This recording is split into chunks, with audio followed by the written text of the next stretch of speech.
Howdy. Let's talk junk food. It's the tasty, fiberless, calorific, tooth-rotting garbage that can be fine in moderation. But sometimes the corporations behind these foods or drinks have gone way too far for some people. And they've created ads that might have caused controversy or even been banned from airing completely. Sometimes these ads have simply gotten a little too bold or cheeky and backfired on the company completely. So let's check out the 10 banned or controversial fast food commercials. And just a reminder, these ads weren't necessarily complained about by everyone, but a selection of people. Maybe a lot of people, maybe a few. So it's not culture complaining, it's a group of people. We cool? Cool. Now give me an elbow bump. Anyway, there's honestly no person I think would be better suited to discuss commercials with than a certain commercial-loving critic. Ah, hey Nostalgia Critic, what a nice surprise. Nice to see you again, Strider. I'm ready. Ready? Ready for what? Commercial! After these messages. Hey, how'd you do that? On to the commercial countdown. Number 10. The passed away dad advert. Oh boy, just wow, UK. I'm not going to immediately reveal what this commercial is advertising, just do me a favor and try and guess what it's advertising.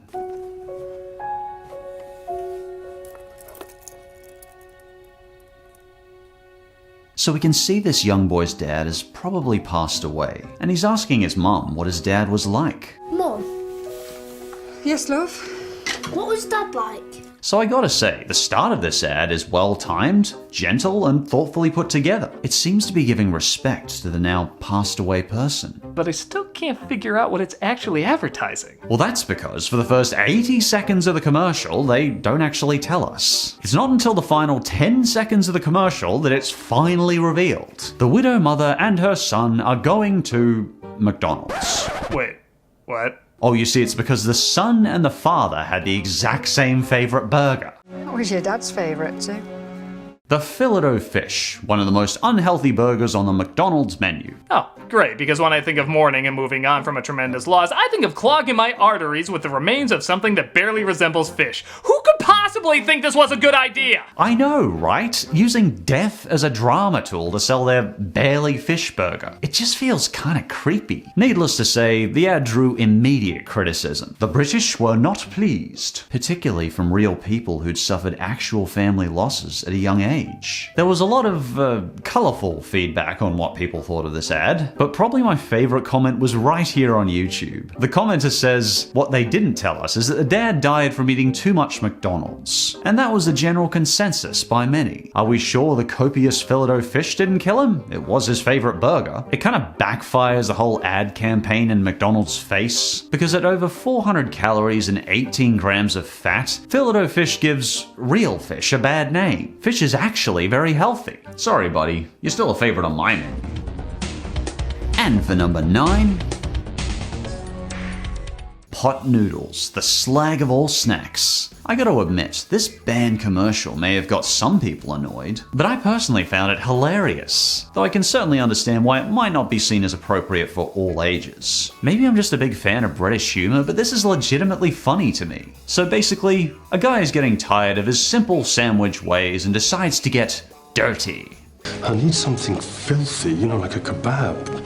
Harder. He goes out into the red light district and is slapped in the face for his naughty request. For you see, it turns out he wants the unmentionable. He wants a pot noodle prostitute. That felt so wrong and yet it felt so right. Okay, sure, why not? As long as they're both consenting to his naughty pot noodle ways, where's the harm in that? But some people weren't too happy with this ad, and over 300 people complained. So very quickly, the ad was outright banned. Well, with a slogan like the slag of all snacks, what were they expecting? Who knows? Despite this ad being banned, though, this wasn't the last of the pot noodle naughty ways. They also had an ad of the pot noodle hero getting the pot noodle horn in his pants, in a very unique position. Basically, this campaign likened the desire for the snack to pitching a tent. But within a few minutes of him having some pot noodles, he's right back to normal. Mate, we all get the pot noodle horn sometimes. I don't know, man. Yeah, maybe you should see a doctor about that. Anyway, this ad ended up provoking a further 622 complaints. Some viewers were concerned this ad was lewd, sexually suggestive, and indecent. And again, it made me laugh, but I can definitely see where people are coming from there. These sort of commercials may have been taboo in the UK, but here in the US, some fast food companies get away with a lot more. For example, Carl's Jr. has made an infamous legacy of lewd commercials. Speaking of which... Number 8. The Carl's Jr. Border Burger. Yeah, Carl's Jr. isn't exactly known for their empowering depictions of women.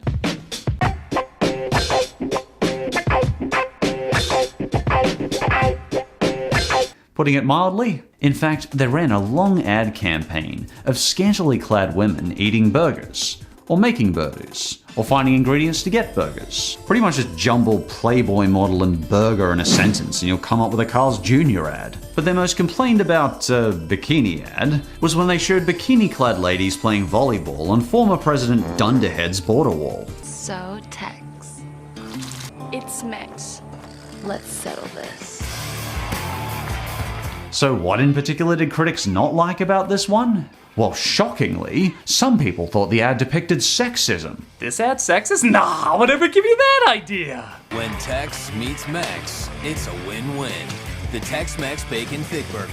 Yeah, I feel like no one really needed to be told this ad was sexist. I think during these years, the whole titillation through objectification thing was Carl's Jr.'s whole shtick for getting attention. This particular commercial depicts two attractive supermodels biting into one of Carl Jr.'s massively oversized border burgers. But I don't know, this is just my personal opinion, but these two conventionally attractive ladies look like they haven't touched a burger in years, yet alone polishing off an entire one of these 1,446 calorie, 112 gram fat burgers before a big volleyball game. It's nothing against these conventionally attractive people, but as a thin person myself, my gut just couldn't handle that much burger. Besides, the whole scantily clad marketing thing ended up blowing up in Junior's face anyway, because after all their ad campaigns of scantily clad women, they began to be known for sex appeal rather than burgers, you know, the thing they sell. Wait, these guys sell burgers? Apparently they do.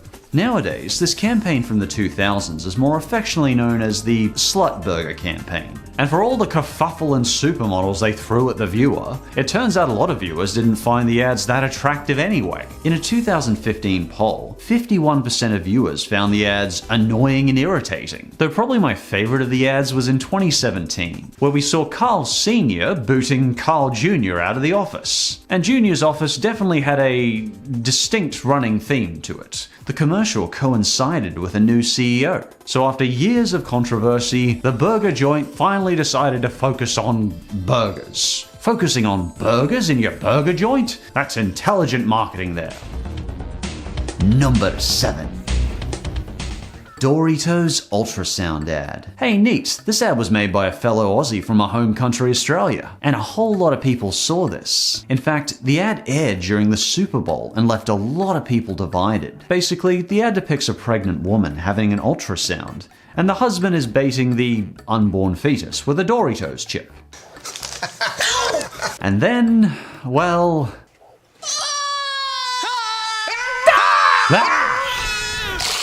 I think it's fair to say this woman had a birth that was somewhat premature. I like how they obviously ad-lib the line "any day now" in post-edit.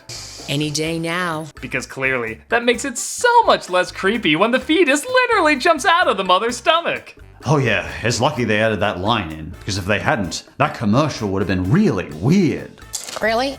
And the little guy did it all in front of the Super Bowl to retrieve a Doritos chip. And honestly, I get both sides on this one. Weirdly though, I was so fixated on the doctor's poor acting during the premature birth that I barely noticed the gross out. I'm sure she's a fine actor, but I suspect with only a tiny $2,000 budget for this ad, the actors probably didn't get more than 1 to 2 takes. I mean, normally I take 4 to 5 lines...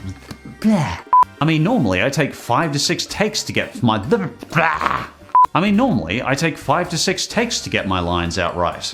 9 this time. That was impressive. What's fun about this ad is that since so many people tune into the Super Bowl, we got an absolute truckload of reactions to it. In fact, there were more than 150,000 tweets about it, and that was just in the first quarter alone. Some people called it hilarious, while others called it chilling and disturbing. Some people even vowed to never eat Doritos again. Even Entertainment Tonight aired the commercial and gave their commentary on the backlash. Within minutes, there were hundreds of tweets saying, "Never eating Doritos again." Personally, I felt very similar to the Sklar brothers, who simply felt it wasn't a very appetizing commercial. For me personally, seeing premature births through an ultrasound simply doesn't get me hungering for corn chips. PepsiCo liked the commercial a lot, though. In fact, they splashed out an extra $5 million to air it again during Sunday's game. Huh, really? I guess divisive or not, PepsiCo's not arguing with 150,000 tweets on Twitter or 60 million views on YouTube. Ah well, at least it was good exposure for the small-time actors and the Australian filmmaker behind it. And lots of people liked the ad, even Dwayne "The Rock" Johnson. But probably my favourite response was from working mum Solid O'Brien. She said,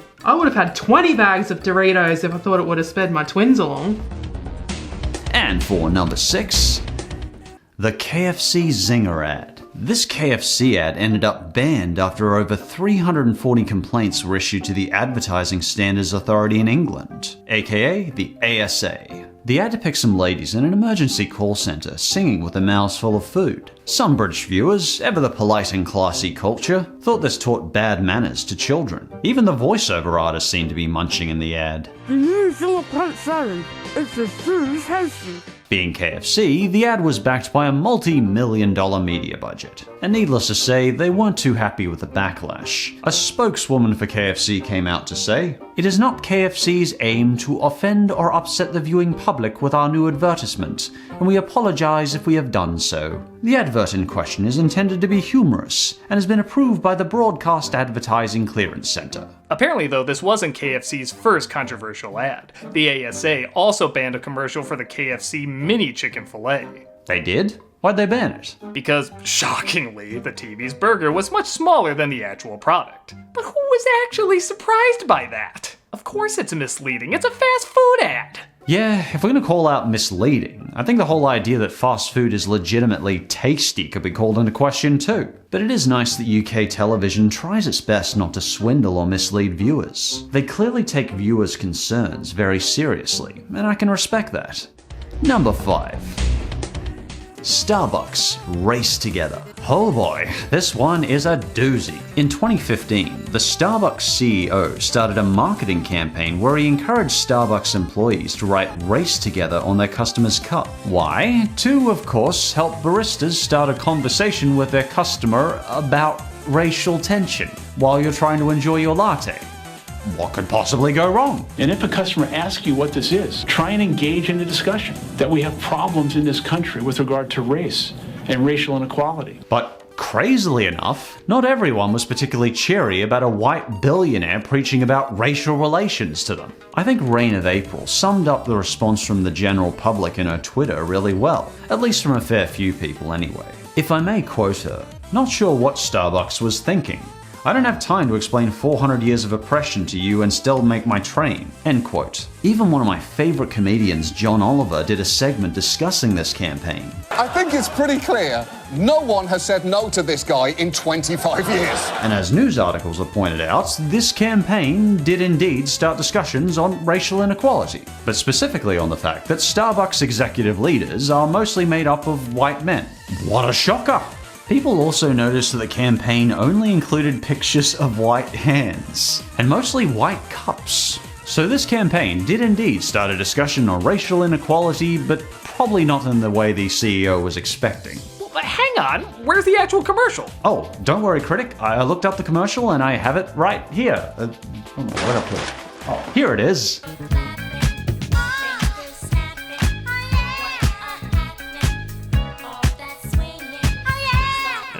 Strider, what the hell are we looking at? Well, this is labeled the Starbucks Race Together commercial. It appears to be a young man named Kevin dancing in what he calls the Starbucks dance. Well, the guy does have some moves. I know, right? Look at him go. I wish I could dance like that. Number 4. Quiznos Spud Monkeys. Oh, God, I remember these things. Oh, jeebus. Do I even need to explain why this campaign was controversial? Just seeing these things and hearing them screech and belch out their songs for more than 4 seconds. Just that alone is enough to make me never want to touch a sub again. We love these subs! 'Cause they are toasty subs! Who honestly walks into a board meeting and says, "Hey guys, let's spend millions of dollars on marketing our subs with a screeching levitating Persimmon in a bowler hat"? Well, apparently a guy in the Quiznos ad firm received this clip in an email and decided it was perfect for their new campaign. Oh, well clearly that was just brilliant thinking right there. As you can probably picture, viewer responses were mixed, ranging from calling them drug-addled gerbils to hell lemurs to Mr. Potato Rats. And in my opinion, all these responses are simply too kind to these gerbil-like Photoshop horribly deformed disasters. Many of those unlucky enough to witness these commercials were repulsed. They worried these rat-like creatures suggested an unsanitary sandwich prep environment. And frankly, I don't want to expose you to another second of these rancid rat people, so let's move on. And at number 3, Burger King, the Whopper Virgins campaign. Oh dear, with a title like that, I've got my work cut out for me. Bring it on, I'm listening. Well, in 2008, Burger King traveled to very remote, far-flung areas of the world, and they asked residents to sample their Whopper and a Big Mac and declare a winner. Burger King was apparently trying to find Whopper Virgins, as they call it. These are the Whopper Virgins. Though this commercial stirred controversy right from the get-go. Some people called the ad's use of poor villagers offensive, because what Burger King didn't mention so clearly was that some of these areas suffered from poverty and severe food shortages. Like absolute poverty, where you can't afford food of any kind. Adweek commented that they thought the ad was emblematic of American ignorance, and one nutrition institute called it outrageous. She added that the money used to make the documentary would have been better spent trying to end hunger, not create it. And to be fair, doing that probably would have been better for their marketing campaign anyway. Just donate a lot of money to one of these remote countries and do a social media campaign on the cheap for it. I think if Burger King had at least acknowledged some of the extreme poverty and hunger in some of these remote villages, people would have been a little bit more forgiving of this campaign. A hamburger. Have you ever eaten a hamburger? No. And for the second banned or controversial commercial, Arbys Vegetarian Helpline.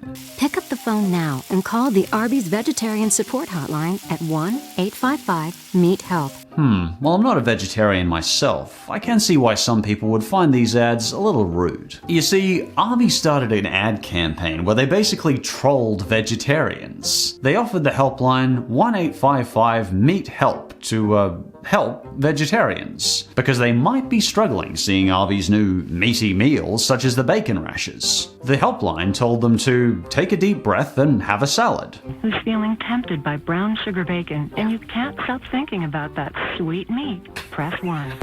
Oh come on, this bacon is the best they could do to tempt vegetarians? Seeing those sizzling bits of sugary fat-soaked bacon makes me feel less like eating meat. At least offer them some veggies and skinless low-fat chicken with the meal, or maybe some well-cooked salmon, not just bacon. Or how about some wallaby or kangaroo? Here in Australia, we have to cull our wallabies anyway to stop them from overpopulating and starving to death. Isn't it the greater moral injustice to waste their meat? Anyway, sorry I went off topic, but with all the options Arbys had, they went with bacon? Do you struggle with urges to find and devour this meat? Anyway, a whole lot of vegans and vegetarians across America were really angered by this ad. And I mean really mad. In the Twitter ad by Arbys themselves, I could find almost nothing but infuriated replies. Many of them filled with foul language, and some of them discussing torture. Ugh. I even had to block one picture for graphic content. Jeebus, guys. Was there really no one on Twitter that just felt like, hey, this looks tasty? I mean, it doesn't to me personally, but I hear others like bacon. Oh wait, I think this person found the ad funny? Yeah, I think so. On the plus side, at least the Arbys ad managed to find some nice comments. Let's look at those. I've been a vegetarian. I have a sister in law that is the worst thing ever. But apparently, despite all this, Arbys still wasn't done yet. As well as giving a tongue-in-cheek letter in response to the controversy, they then proceeded to offer the vegetarian-friendly burger. and buyers were given 2 buns. Of course, with all the meat replacements nowadays, this is less funny than it was at the time. It's worth reiterating though, there were some people that laughed about the campaign. It wasn't just everyone responding aggressively. Arbys, we have the meat. And the #1 banned or controversial commercial is Pepsi starring Kendall Jenner.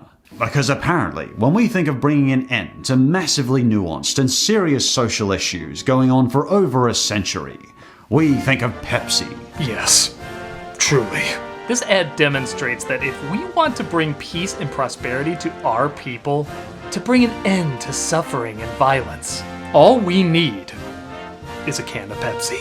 Wait, you really think so? Yeah, of course not. That's just stupid. Yeah, it is. It's considered one of the most transparently manipulative soft drink ads ever. And when that includes Coca-Cola, that's really saying something. They attempt to shamelessly capitalize on serious racial tensions that have built up in America for more years than any of us have been alive. But on the plus side, it's a great example of what's known in psychological manipulation techniques as heuristics. Heuristics? What's that? Well, for example, Coca-Cola has been using heuristics for decades. In a typical ad, Coca-Cola will have a lively group of happy, attractive people and lots of joyful friendships. Maybe it's a party, and of course, at the center of this party is Coca-Cola. By Coke repeatedly associating its product with happy times, this can slowly condition viewers to associate Coca-Cola with happy times. That's horrible.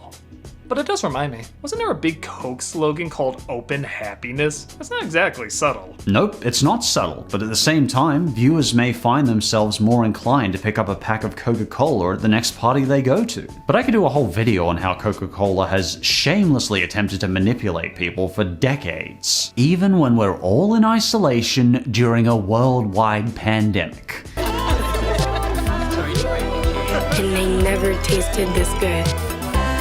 But anyway, in this case, Pepsi is attempting to associate themselves with the miraculous act of breaking racial tensions. Because what ultimately brings peace to this ad's racial standoff is a can of Pepsi. Wowzers, that is dumb. I had another big problem with this commercial. It's just boring. It goes on for like 2.5 minutes. The ad just spends so long trying to convince us that Pepsi is the ultimate key to bringing peace. Oh, I know, it just keeps going. One of the top comments is that this 2.5-minute ad feels like 2.5 hours. Given this ad's timing and that it came out around the Black Lives Matter rallies, both police and those in the front lines of the conflict were revolted by this ad. It's Pepsi capitalizing upon modern issues to sell sugary tooth rot. In fact, the backlash was so intense that Pepsi removed the ad within 24 hours. SNL did a great sketch on this ad. The director apparently didn't realize the commercial he made was very offensive to some people. That is, until he asked his wife. And several other people, including his African-American neighbor.